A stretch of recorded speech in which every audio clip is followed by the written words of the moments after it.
Já começou e não falou recording in progress. Então, digo eu, recording in progress.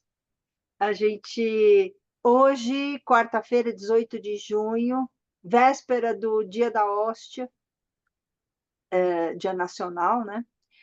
É um ponto facultativo em muitos lugares, em outros lugares é feriado amanhã. De qualquer forma, hoje a gente está no grupo de estudos de relações raciais e psicanálise para falar das pioneiras da psicanálise no Brasil, as pioneiras negras da psicanálise.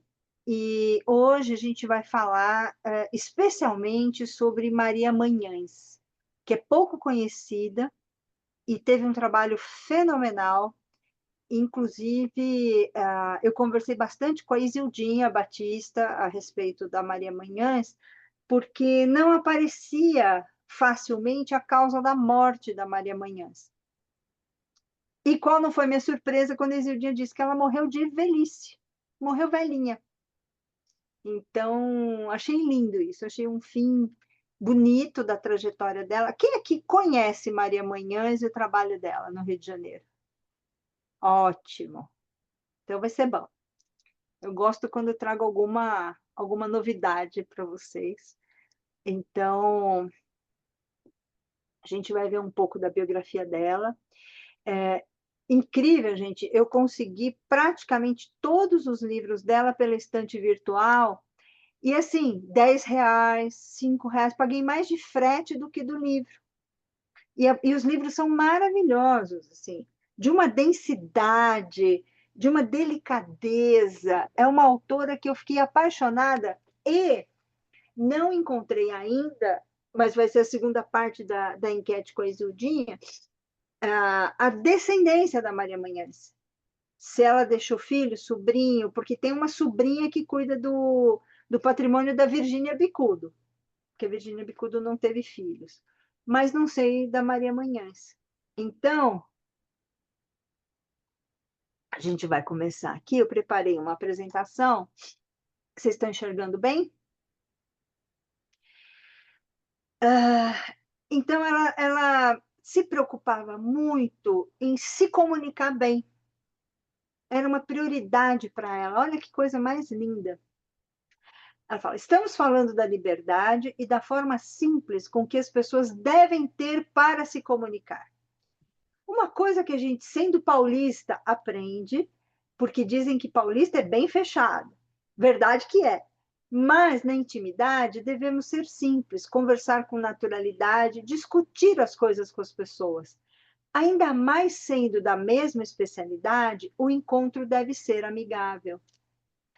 E ainda ontem, uma amiga foi assistir Virginia Adelaide, está passando só numa sala aqui em São Paulo, e ela falou que ela passou tanta raiva porque o pessoal estava na sala de casa, conversando, o tempo inteiro dando palpite, todo mundo ali se achando psicanalista, uma falta de educação general. Ela falou que ela perdeu a graça do filme de tanta raiva que ela passou, que ela achou que, sendo numa sala só, um espaço lá na Rua Augusta, que é um espaço mais cute, assim, que as pessoas fossem, mas não. Então, bom, ela nasceu em 1º de outubro de 1917 em São Carlos, aqui no interior de São Paulo. Aprendeu a cumprimentar todo mundo.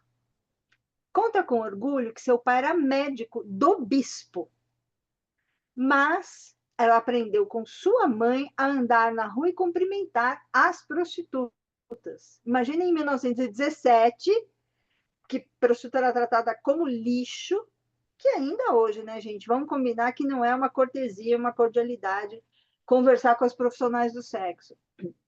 Sua mãe lhe dizia: cumprimenta, você nem sabe, mas muitos podem ser clientes do seu pai, que o pai era velho. Não vai convidar para lanchar na sua casa, mas é uma pessoa da cidade e eu aprendi desde pequenininha a cumprimentar as prostitutas. Seu pai, doutor Manhães, era negro, de estatura mediana, nem gordo nem magro. Falava muito bem francês e alemão, imprescindível para os médicos da época.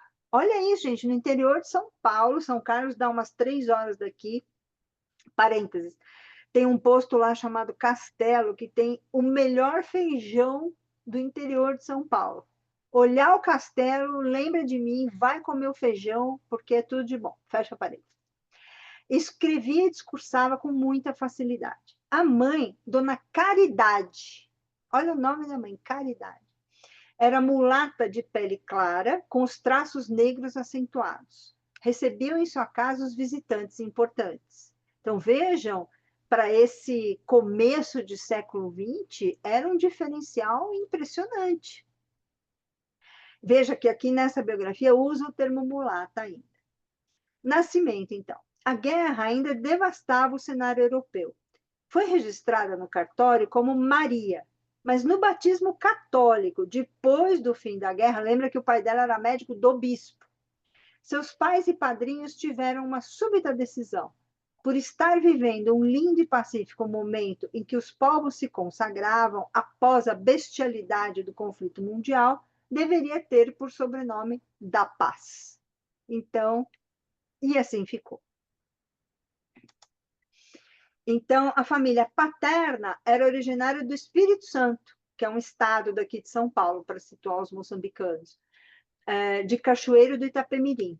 O avô, possivelmente descendente de uma tribo de negros esbeltos. Tiveram um cartório em Vitória. Gente, hoje em dia, ter um cartório é ter uma mina de ouro. Imagina naquela época, né? A avó cabocla viveu em sua casa algum tempo após ter enviuvado. O avô materno, português rico, dono de fazenda de açúcar, casou-se com uma escrava, sua avó paterna, em Campos, Rio de Janeiro.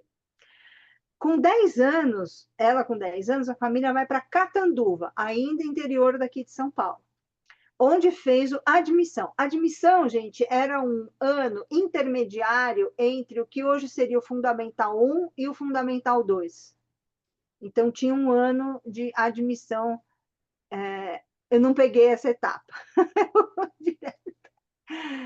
E até que em 1931 mudaram para o Rio de Janeiro. E lá foi a vida dela. A situação da família começa a decair e frustraram-se uma série de expectativas profissionais. Seu pai adoeceu, depois se soube que era diabetes. Lembrem-se que em 1931 não existia, primeiro, a insulina sintética. Não existia antibiótico. Então, a pessoa com diabetes tinha uma vulnerabilidade, que a gente tem, eu sou diabética e sei bem disso na pele. E como era que se detectava diabetes? Pingava uma gota de urina na língua. Se a urina fosse doce, a pessoa era diabética. Então, olha o que a gente evoluiu, né, gente? A situação, então, tá. Ele reagiu, teve que retornar para o interior paulista. Partiram todos para Marília, que também é uma cidade daqui do interior de São Paulo, menos a Maria, que ficou no Rio de Janeiro, num colégio interno de um instituto chamado Instituto Lafayette. E meu ato falho de colocar Lafayette, com F maiúsculo aí no meio, é Lafayette tudo junto, né? É um instituto bastante importante, foi muito importante nessa época. E ela entrou na Faculdade Nacional de Medicina, na Praia Vermelha, na URCA, em 1938. Era um feito absurdo alguém, uma mulher negra, paulista, etc., etc., entrar na faculdade. E tem esse livro maravilhoso que chama Manhã de Manhãs. Relata suas memórias, a vida da sua família e sua vida. De onde eu tirei as coisas que eu estou apresentando para vocês. Uma parte tirei do livro. Conta as mudanças da cidade do pai, a diversidade de origem das pessoas de São Carlos e fala da vocação dela para a medicina. E óbvio que ela relaciona com o fato do pai ser médico e ela crescer vendo a diferença que ele fazia na vida das pessoas, de todas as pessoas. Da advocacia para a medicina não é só um passo, mas se algum dia hesitei entre os dois caminhos, fui decidida e rapidamente os passos para a carreira médica. Teria marcado presença na opção O Velho e Bom Édipo? Por certo, mas não apenas. Não arguirei aqui o ter brincado de doutor na infância. Isso faz qualquer criança. Sua lembrança, o mais das vezes, serve de lenitivo para as frustrações. É forçoso lembrar, no entanto, que em pequena certa feita, entrei no consultório do papai e, dirigindo-me a uma cliente na sala de espera, disparei-lhe de supetão uma série de perguntas. O que você está sentindo? Está com dor de barriga? O Chico não desceu? Eu vou explicar para os moçambicanos. Aqui no Brasil, durante muito tempo, se chamava menstruação de Chico. E aí falar, essa daí tá de Chico, que ela estava menstruada. Não sei se essa gíria ainda existe, se essa denominação ainda é usada, mas de qualquer forma, o Chico não desceu, não menstruou, faltava apenas o estetoscópio pendurado no meu pescoço. Além de fofa, a Maria Manhães é bem-humorada, era. É. Sua turma da Faculdade Nacional de Medicina, de 1944, era pequena, apenas 90. Tinham muita ligação, gostavam de sair e dançar. Recentemente, foi colaboradora na publicação de um livro sobre os componentes da turma. Turma Sempre Unida, Faculdade Nacional de Medicina da URCA, Brasil, 19. Era a 19ª turma. Foi uma das homenageadas pelo Conselho Regional de Medicina, o CRM, devido a mais de 50 anos dedicados à medicina. Evento para o qual se preparava planejando sua ida ao cabeleireiro, demonstrando seus cuidados com a parte feminina. E comenta como os tempos mudaram. No início de sua vida universitária, foi a primeira interna oficial. Era a única estudante alocada ou lotada no Engenho de Dentro. No Rio de Janeiro, até tem uma música que fala de realengo. Realengo era o Real Engenho, só que era abreviado nos ônibus, então virou realengo. Quando fala, tem a música do Jorge Benjor, do realengo e tal, e tinha a ver pertinho do Engenho de Dentro. No Hospital de Neuropsiquiatria Infantil, no Serviço de Crianças Doentes Mentais. Durante o curso, foi trabalhar na clínica médica com Pedro Nava, moçambicanos. Pedro Nava foi um escritor muito importante, dentre outras coisas que ele fazia, e era um psiquiatra, e o pronto-socorro Souza Aguiar. Essa primeira experiência com psiquiatria infantil, bem como as que se seguiram, fazem parte da história da psicanálise de crianças no Rio de Janeiro. E ela, vejam, quantos daqui nunca ouviram falar? E ela foi uma pioneira na psicanálise de crianças, que hoje a gente fala psicanálise com crianças, né? Após sua formatura, foi trabalhar na Sociedade Pestalozzi, dirigida por Dona Helena Antipoff. Era uma instituição conhecida no Leme, que é no Rio de Janeiro, na Zona Sul, que atendia crianças e adolescentes com o então chamado retardo mental. Chegou a dirigir a instituição quando Dona Helena ia para Belo Horizonte. Fez concurso para o Departamento Nacional da Criança e aprovada como médica puericultora. Foi aberto o Centro de Orientação Juvenil, sob direção de Dona Helena, e ela foi trabalhar aí com adolescentes. Lá ela conheceu Regina Viana, primeira assistente social psiquiátrica.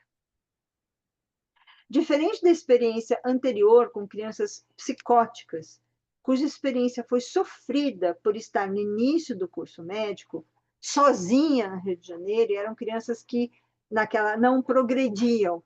Ela dizia assim: as crianças ou adolescentes que procuravam o centro de orientação juvenil eram, aspas, normais, porém com problemas. Ou seja, ela diversificou o atendimento para casos muito graves e menos graves, né? Contaram também com a ajuda de uma americana chamada Reba Campbell, psiquiatra e psicanalista, e além da Regina Viana, que tinha vindo dos Estados Unidos. A esposa do ministro da Saúde da época, Clarita Mariani, pediu-lhe para fazer uma clínica para crianças na Praia Vermelha, baseada nas clínicas de orientação infantil inglesas, as Child Guidance Clinics, e Maria Manhães inaugurou a primeira clínica de orientação da infância na Praia Vermelha, ao meu ato falho, na Paria Vermelha, que posteriormente acabou. atendia crianças da Urca, Botafogo, são bairros do Rio de Janeiro, tá? Eu sempre vou procurando situar os moçambicanos. E bairros adjacentes, e havia colaboração de psicólogos e assistentes sociais. Essas clínicas tentavam seguir o modelo da Tavistock Clinic de Londres, que era do Winnicott, dentre outros, né, Lia?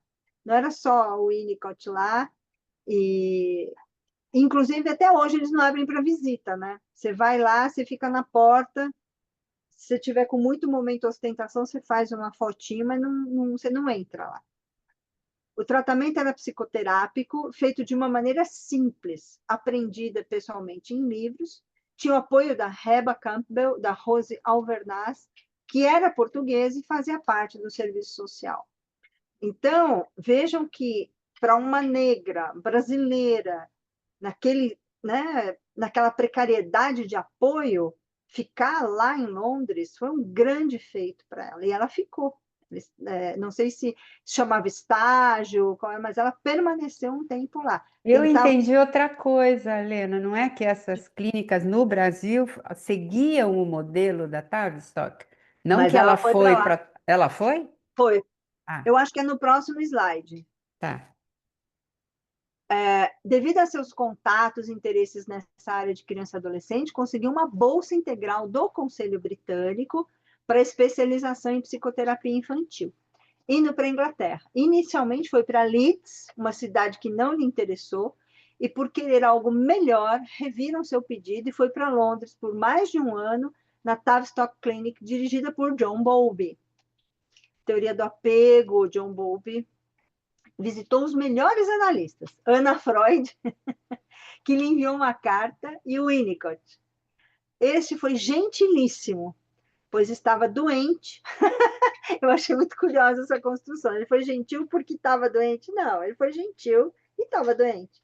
Depois telefonou, pediu que desculpasse, que teria mais maior prazer em atender. Que ano foi isso, Helena? Ah, não sei, eu Mais vou, ou menos. eu vou revisar. Convidou para frequentar sua clínica e foi lá vê-lo trabalhar. Era muito bonito, porque o Winnicott podia ter sido pediatra. Por ter sido pediatra, pesava as crianças, a enfermeira preparava a ficha e pedia a ficha de mãe e avó. Olha que interessante. Estabelecia um contato muito bom com o cliente e com quem ele ajudava. Já Bowlby era um psicanalista intuitivo e muito simples, que era muito procurado por pessoas das colônias inglesas. Como uma coincidência da vida, na sua ida de navio, relacionou-se com a cunhada da Adelaide Cook, psicanalista, aquela pioneira da psicanálise aqui no Brasil, que está no filme Virginia Adelaide, foi analista da Virginia Bicudo. Fundadora da Sociedade Psicanalítica de São Paulo, amiga de Beata Vitória, consuleza do Brasil em Londres, e que vivia com Walter Schindler, parente do cara da lista de Schindler. Não sei o grau de parentesco. Matilde recomendou-lhe Schindler para análise. Este era um analista judeu-alemão refugiado na Inglaterra, com quem teve a primeira experiência de análise e lhe indicou que procurasse Werner Kemper no seu retorno ao Brasil. E o Kemper foi um pioneiraço aqui, né, Lia? Principalmente no Rio de Janeiro, foi um cara bem importante aqui. Bom, ela trabalhou muito pela psicanálise, a Maria Manhães. Então, ela foi membro efetivo, docente e analista de data da Sociedade Psicanalítica do Rio de Janeiro. Membro titular da IPA. Maria iniciou sua formação psicanalítica em 55, fazendo análise com Werner Kemper e, posteriormente, com Luiz Guimarães Dahlheim. Eu não conheço esse Luiz Guimarães Dahlheim, mas nada que dois Googles bem dados não resolvam, né? Pertenceu à segunda turma da Sociedade na época, Centro de Estudos Psicanalíticos, que logo se transformou na Sociedade Psicanalítica. Recebeu uma bolsa para treinamento em psicanálise do Serviço Nacional de Doenças Mentais. Fez supervisão com Dahlheim e Gerson Borsoi. Foi analista e supervisora de vários colegas, dentre os quais destacamos Vitor Manuel de Andrade, Eranides Borges da Fonseca, Paulo Hermida e vários outros. Em 60, ou seja, no Rio de Janeiro, teve todo um grupo formado com e por ela. E, pasmem, eu fico besta da gente não ouvir falar dessa mulher, gente. Vocês me desculpem, mas assim, ela foi tão importante. Agora, a sociedade do Rio de Janeiro tem, assim, quase que uma bolha, né? Tem alguns aspectos da história ali que são complexos, então acho que teve é uma hipótese, tá? Um fechamento dessa sociedade. Agora está reabrindo, com vários, e corpo freudiano que está vinculado, etc. Mas, não sei o que parece para vocês, mas me parece que o caso do Amilcar Lobo foi decisivo para um fechamento da sociedade do Rio de Janeiro. Para quem não conhece, Amilcar Lobo era psicanalista e era torturador. E ele foi denunciado pela minha xará, Helena Viana, que precisou sair do país por conta disso. Helena Viana, mãe do comediante Bussunda, falecido na Copa. E Helena Viana é uma grande intelectual, não é porque é minha xará, mas, olha, é de tirar o chapéu. A produção dela, o ativismo, e ela não se conformava com o silêncio da sociedade de psicanálise, sabendo que Amilcar Lobo era torturador no Brasil. Então, essa denúncia custou a liberdade dela. Ela precisou ir embora, porque ameaça em cima de ameaça. E ele foi, com muito custo, ele foi cortado da sociedade de psicanálise. Não foi fácil. Bom, de 66 a 68, ela foi secretária quando o presidente era Dalheim. Em 69 a 71, foi presidente da Sociedade Psicanalítica, tendo como secretário Leon Cabernet ou Cabernat. Contribuiu para organizar os arquivos do Departamento de Assistência Psicológica, na Associação Brasileira de Psicanálise, hoje Federação Brasileira de Psicanálise, famosinha, FEBRAPSE, né? Foi secretária na gestão do Luiz Guimarães Dalheim, 71 a 73, tendo organizado o primeiro roster, que era como se fosse uma jornada. E vejam, a gente está falando aqui dos anos de chumbo no Brasil. Está falando de um período de ditadura militar, com desaparecimento de pessoas, um tempo muito pesado. No 25º aniversário da Sociedade do Rio de Janeiro, ela era diretora da comissão científica, tendo organizado as festividades da época. Foi uma das fundadoras da atual Sociedade de Belo Horizonte. Olha que bonitinha. Que a homenageou dando seu nome à biblioteca e doando muitos dos seus livros. Ela doou muitos livros para lá. Sua tentativa de fazer avanços na teoria psicanalítica aparece em seus livros. Vários de seus trabalhos têm essa proposta, e quando não os consegue, procura sempre ter uma visão ampla do assunto que propõe. O que ela trabalhou muito? Feminilidade. Então, um dos livros dela, que se chama Caleidoscópio, fala de todos os matizes da sexualidade feminina. Então, ela bebe em várias fontes, ela bebe na fonte de Marie Bonaparte, ela bebe na fonte das autoras francesas, e está pensando essa. Tanto que um dos livros dela também chama Psicologia da Mulher, um livraço, uma coletânea de artigos e tal. Curiosidade e pesquisa, bem como criatividade, são traços característicos de seu pensamento, bem como de sua escrita. Pela qualidade de sua escrita, foi convidada a fazer parte da Sociedade Brasileira de Escritores Médicos. Ao longo de sua obra, constatamos um pensamento moderno e atualizado, tendo sempre como base Freud.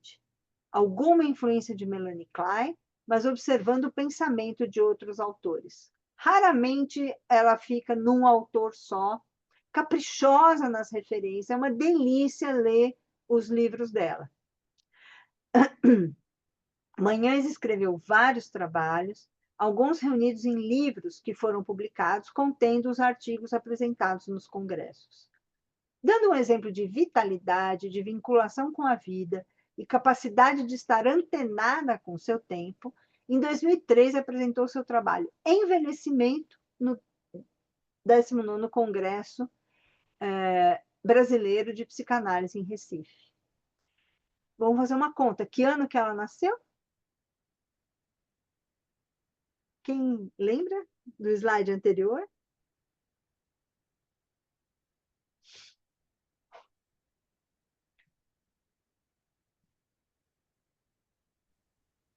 Mil novecentos e 17. 17. 17 ela nasceu. Em 2003, estava com quantos anos? 76? Por aí.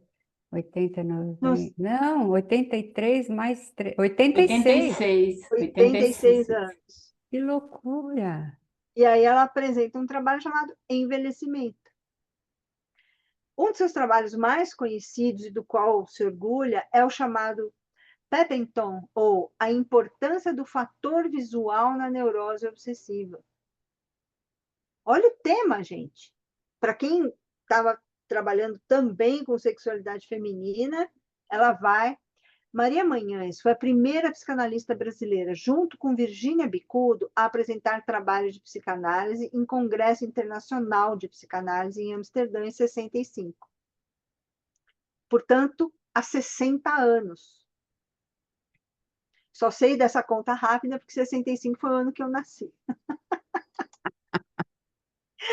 Foi ainda a primeira psicanalista a ilustrar o trabalho com um filme cinematográfico, chamado Mórbida Curiosidade. Esse fato, enfatizado em nossa conversa, demonstra uma autora ciosa dos valores que conquistou no decorrer da vida. Nesse trabalho, ela quer mostrar a importância do fator visual na neurose obsessiva, utilizando um comentário de Freud sobre o homem dos ratos. O filme apresenta a história de um homem que escolhia mulheres belas, de vida livre, para filmá-las e depois assassinava com a lâmina, que saía de maneira inesperada de sua própria máquina. Ilustra também a lenda de Lady Godiva e articula com um paciente com sintomas voyeuristas. Quem sabe a história da Lady Godiva ou na música de Freddie Mercury, Lady Godiva?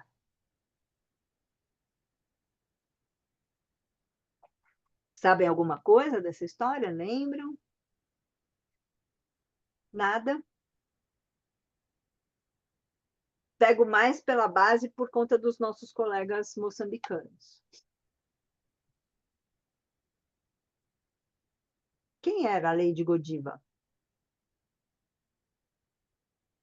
Ou o que caracterizava, o que imagem vem quando fala o nome dela?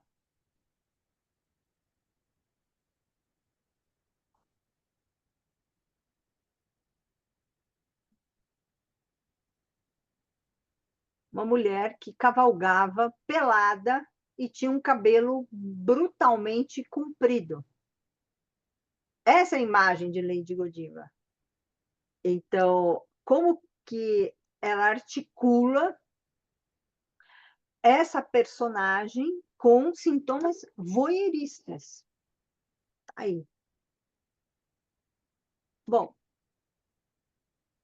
lançar mão da via cinematográfica foi um recurso muito utilizado em seus trabalhos. Outra coisa que a gente não sabe nem estudando cinema. Você vai estudar cinema, você estuda incontáveis, não estuda Maria Manhães. Por exemplo, o filme Ape Regina, um filme italiano usado no trabalho sobre identidade da mulher. Utilizou-se da psicanálise aplicada ao reformular o conceito da latência, tomando como exemplo uma ópera de Ravel ilustrada com a história de Colette, L'Enfant et le Sortilège, e também o livro Alice no País das Maravilhas, de Lewis Carroll. Olha a cultura dessa mulher. Ela vai de Lady Godiva a Alice no País das Maravilhas, passando por ópera de Ravel. Gente, mal conheço o bolero de Ravel. Ópera está distante, né? E, no entanto, ela usava isso articulando. Bom, falando sobre a adolescência, ela ilustrou com Anne-Marie, A Mulher dos Meus Sonhos, um filme francês cuja temática é a relação de um adolescente do sexo masculino com sua mãe viúva. The Member of the Wedding, alguma coisa que foi traduzida como Cruel Desengano. Traduções tabajara, né? Assim. Um clássico americano trabalhado sobre a identidade e desenvolvendo a história de uma adolescente órfã de mãe e as vicissitudes de seu complexo de Édipo vivendo com o pai, uma babá negra, recrudescido pela chegada de um irmão mais velho. Olha cada trama, e a Maria Manhães ali teorizando junto com o cinema. Harold and Maude, com a mesma temática. No seu livro, O Prisma, esse livro eu não consegui encontrar. O Prisma da Psicanálise na Cultura descreve suas tentativas de utilização dessa temática de psicanálise aplicada na América do Sul, o que sempre lhe deu muito trabalho, pois sua luta foi conservá-los dentro dos parâmetros da ciência que escolheu. Gente, eu estou falando de uma época sem internet, sem Google, sem filtro solar, as pessoas torravam ao sol, e tudo era muito mais precário no sentido da comunicação. Então, as bibliotecas, frequentar, não sei quem daqui pegou o tempo de biblioteca, de pesquisar nas fichas, não tinha internet, não tinha ali, era ficha por ordem alfabética, hemeroteca, às vezes a bibliotecária tinha uma boa vontade e ajudava, às vezes não. Então, às vezes, ao contrário, você ia procurar a letra P, estava por engano na letra S. Então, você ficava horas ali e tava, né, tinha sido arquivado errado. Coisas da era analógica, né? Além de ter tido um bom treinamento, procurou respeitar e diferenciar o artístico do popular. Essa frase é de uma comentadora da obra da Maria Manhães. Bom, esse aqui eu consegui. No seu primeiro livro publicado, Psicologia da Mulher, apresenta um grande número de trabalhos do seu período de psiquiatria infantil. Trabalhos sobre grupoterapia. Gente, só um segundo que eu vou fechar aqui.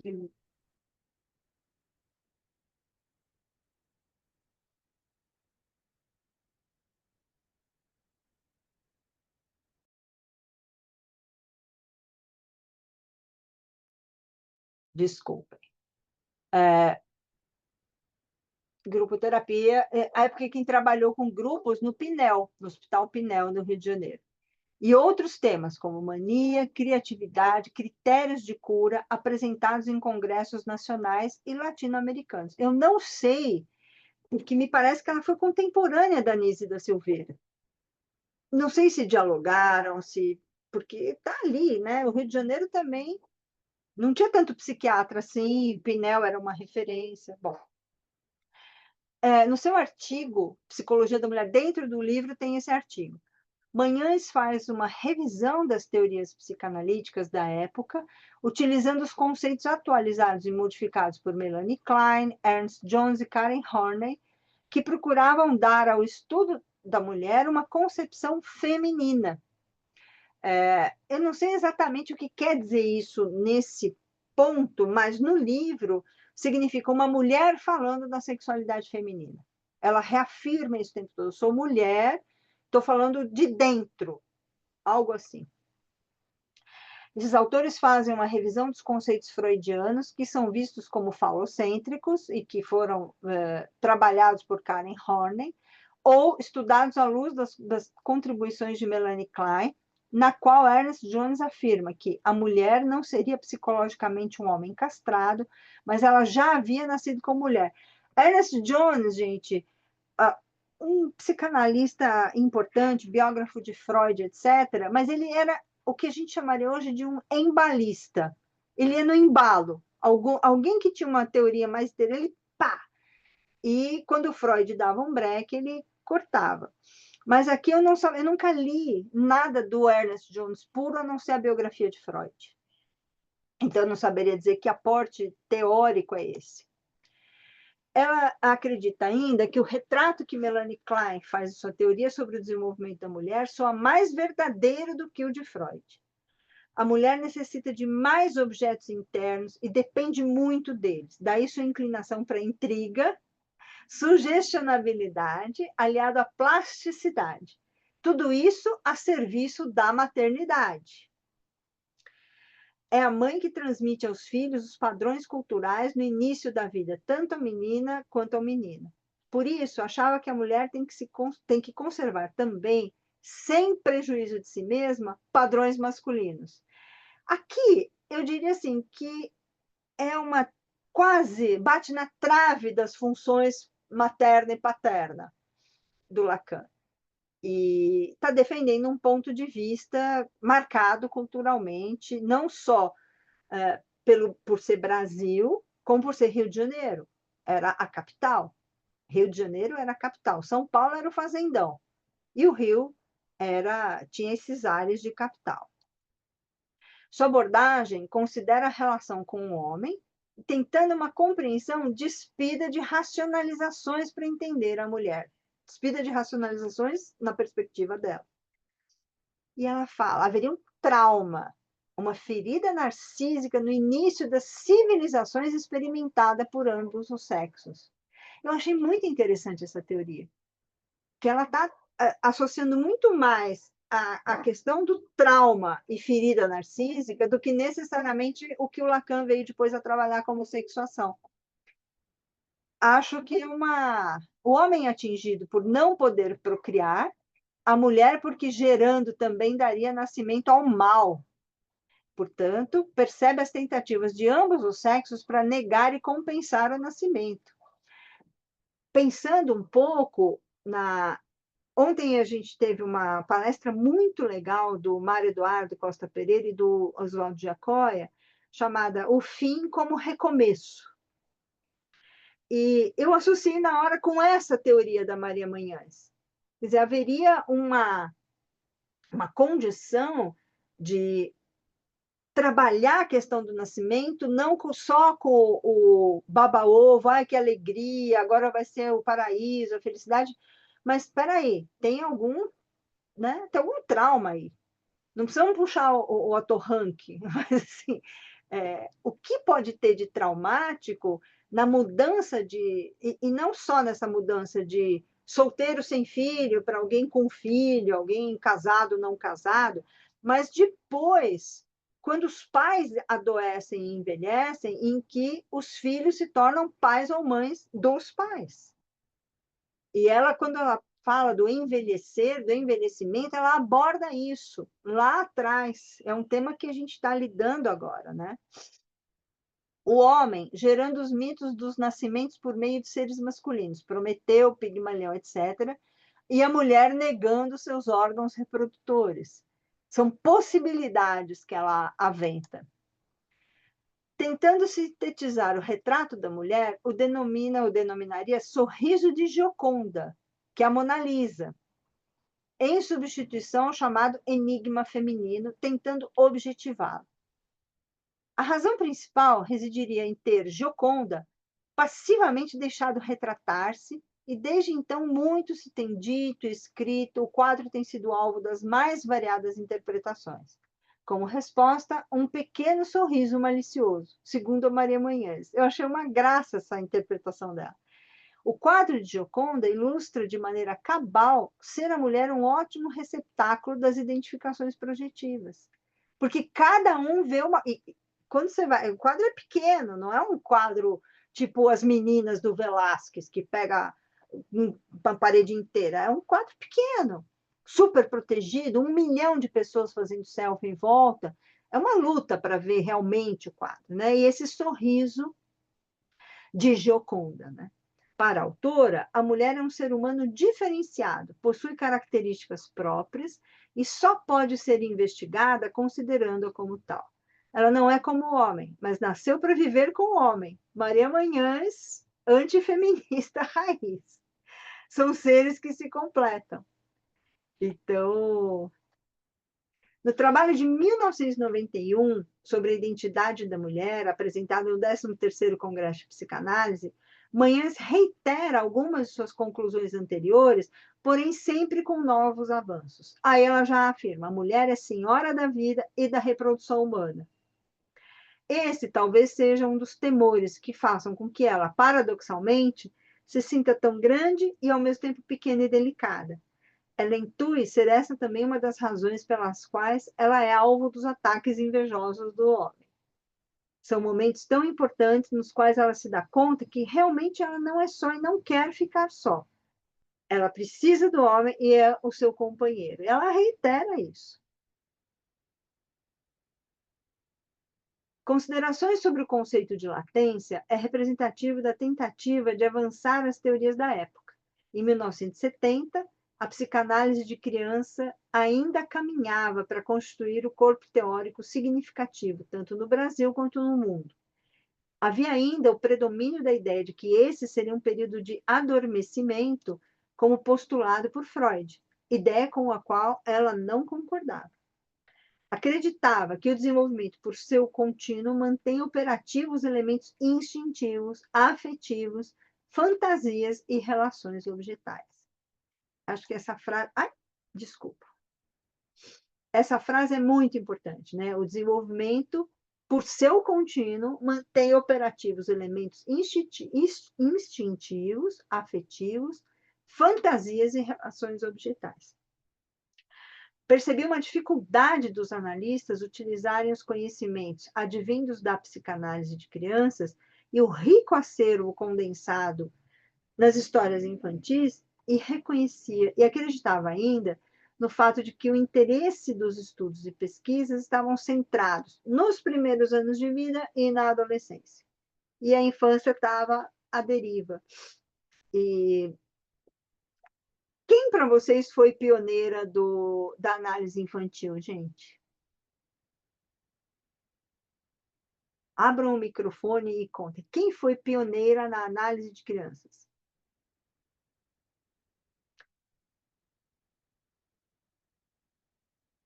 Valendo um ingresso para o planetário. Foi a Sabine Spielrein, não foi, Helena? Boa, Thomas. Exatamente. Olha o spoiler. Exato, porque a Sabrina Spielrein, ela não só escreveu várias coisas sobre psicanálise de crianças, como ela também foi analista do Piaget. Mas ela escreveu as questões silábicas, a relação com os pais, escreveu muitos textos. Eu espero que logo saiam todas as traduções. Tem uma edição da editora Blucher, ou Blucher, dos 2 volumes, da autoria da Renata Kronberg, e em que são a biografia da Sabina e textos da Sabina. E a gente teve o privilégio, Lia, naquele horror da pandemia, de trabalhar com a Renata o volume 2. Então, a gente leu, estudou, palpitou e aprendeu muito. Então, a Sabina Spielrein foi a pioneira na psicanálise com crianças. Vale a pena pesquisar. Bom, a percepção de Manhães de que o trabalho com crianças não era bem visto pelos psiquiatras da época, porque era, aspas, conversa, bem como essa dificuldade que os analistas tinham de utilizar conhecimentos advindos da psicanálise de criança, apontam para um problema que ocorreu durante um período da psicanálise. Nessa época do começo dos anos 70, gente, é que o Aldo Carotenuto achou o tal do baú que tinha as memórias da Sabine Spielrein. Então, ninguém nem tinha ouvido falar dela direito, porque ficou só uma notinha de rodapé no Além do Princípio do Prazer, uma grande pisada da bola do Freud, na minha modesta opinião. Bom, desde essa época teve um considerável avanço, inclusive no reconhecimento oficial da IPA, na formação e os analistas de criança e adolescente, como a inclusão do tema em congressos nacionais e internacionais. É nesse trabalho sobre latência que utiliza Alice no País das Maravilhas e L'Enfant des Sortilèges, esse último baseado na ópera de Ravel, na qual o episódio envolvendo um menino de 6 anos. São suas conclusões. Se a gente não concorda muito com as conclusões dela em relação à sexualidade feminina, essa parte da psicanálise com crianças me parece que tem algo aí interessante. O período de latência, visto na sua intimidade, delimita uma fase intermediária do desenvolvimento psicológico da criança. Nesse momento, estão em jogo de maneira mais ativa e dramática as forças regressivas e progressivas, operando quer em sentido contrário, quer de maneira sinérgica num ir e vir contínuo. Ou seja, a única permanência é a impermanência. Né? Havia, pois, durante o período de latência, a recapitulação das fantasias pré-genitais em um momento em que a atuação dos elementos progressivos já podem agir como forças estabilizadoras. Isso permite não só a expressão das fantasias inconscientes, mas, o que é muito importante, a reformulação dos dados anteriores, às expensas do intenso trabalho de regressão que concomitantemente se desenvolve nessa fase do crescimento. Ou seja, o período de latência, para ela, não é um período de chuchu com ricota sem tempero. Não é uma coisa morna, mórbida, nada disso. Ao contrário, é um período de muito trabalho psíquico. E aqui sim, eu acho que tem a ver. Né? O período se caracteriza também por uma crise de identidade. Ao quem sou eu, soma-se o quem é você. Inerente ao processo de individuação, estão atuantes também os elementos da bissexualidade em busca de definição. E o predomínio do masculino para o menino e o feminino para a menina. Além das pressões internas, verificamos a existência das advindas do exterior, através da cultura, objetivamente representadas pelas instituições, sobretudo a escolar. Elas podem tornar-se tão exigentes e impeditivas ou tão liberais e permissivas que afetarão de maneira não sadia o desenvolvimento do latente. Ela trabalhou bastante nessa interlocução com as escolas, lá no Rio de Janeiro. Esses avanços obtidos por suas ideias correspondem a descrições próximas à puberdade. Num trabalho posterior, isso é reconhecido e citado a contribuição de Euronides Borges da Fonseca, que tinha sido sua analisanda e conhecida analista de crianças e adolescentes no Rio de Janeiro. Com o desenvolvimento de sua clínica psicanalítica e vida institucional, houve um afastamento do trabalho com crianças, mas sempre manteve seu interesse pela psicanálise da criança e do adolescente, com muitos trabalhos. E um desses trabalhos, Função da Adolescência, de 1980, utiliza sua experiência, além de integrar conhecimentos simples, produtos de observação com conhecimento psicanalítico. A impressão que eu tenho, que essa comentadora, ao ler mais profundamente seus trabalhos, é que em alguns trechos Maria falando é Maria escrevendo. Então, era isso que eu queria apresentar para vocês sobre a Maria Manhães, essa ilustre desconhecida para nós. E aqui a gente tem psicanalistas com vários momentos de percurso. A gente não tem só novato, não tem só veterano, é um grupo bem heterogêneo. E, no entanto, é quase unânime de desconhecer, de saber. Aí a gente pode levantar algumas hipóteses, mas todas serão hipóteses. Né? Se ela foi rechaçada por manter essa postura de mulher tem que ter homem, se porque ela mexeu no vespeiro de psicanalizar crianças e, portanto, mexer com as estruturas familiares, não sei.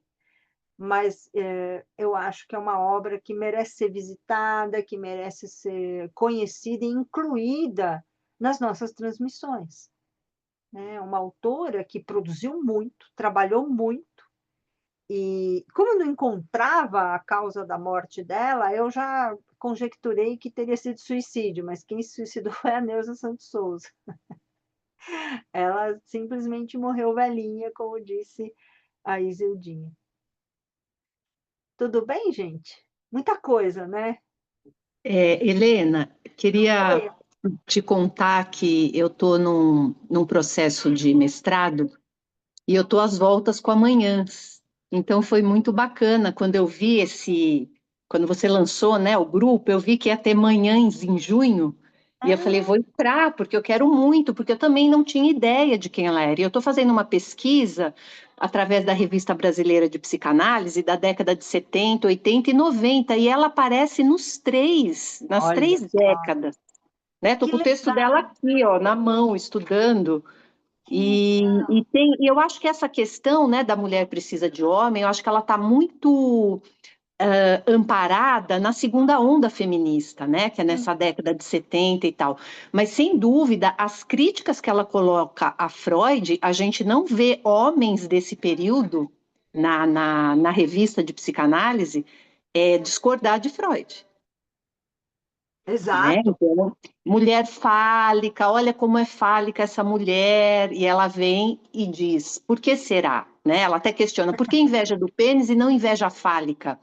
Porque a mulher não tem o porquê querer ter um órgão ou invejar um órgão que ela não libidinizou. Aham. Não, e até Né? a questão da diferença entre falo e pênis, que não, Isso, né, que é. também vai passando meio batida. é, Onde você está é. fazendo, Alessandra? Eu estou fazendo na Unesp, em Araraquara, eu estou lá com a Patrícia Porchat, Que legal, que legal.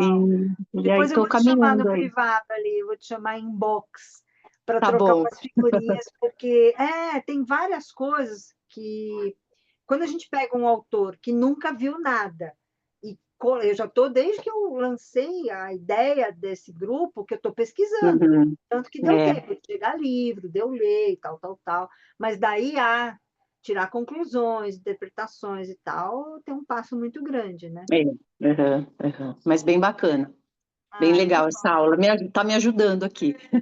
legal. A gente volta no dia 28, se não me engano. Deixa eu confirmar aqui.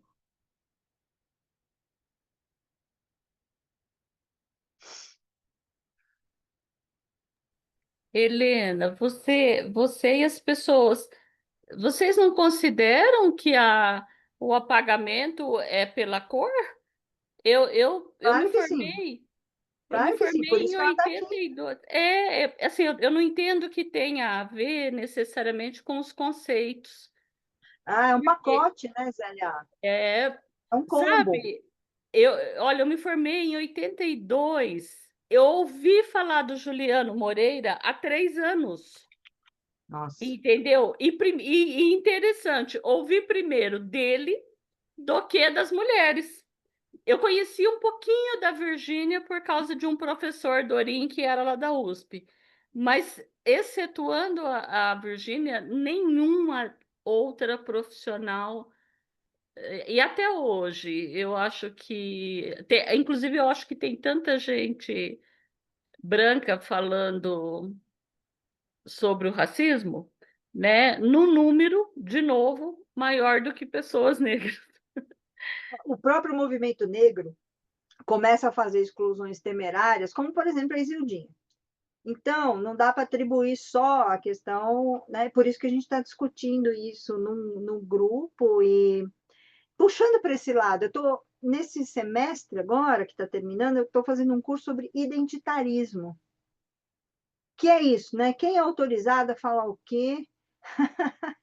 O Thomas falou que ia sair a casa dos 14, não, é que tudo bem, já foi.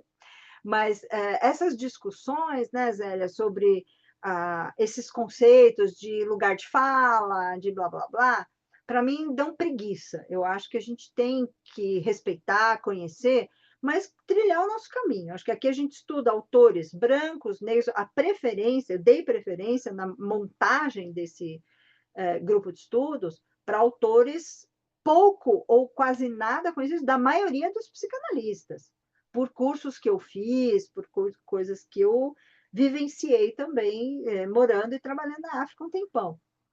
Então, acho que a Maria Manhães teve um apagamento duplo ou triplo, porque médica, negra, paulista que virou carioca.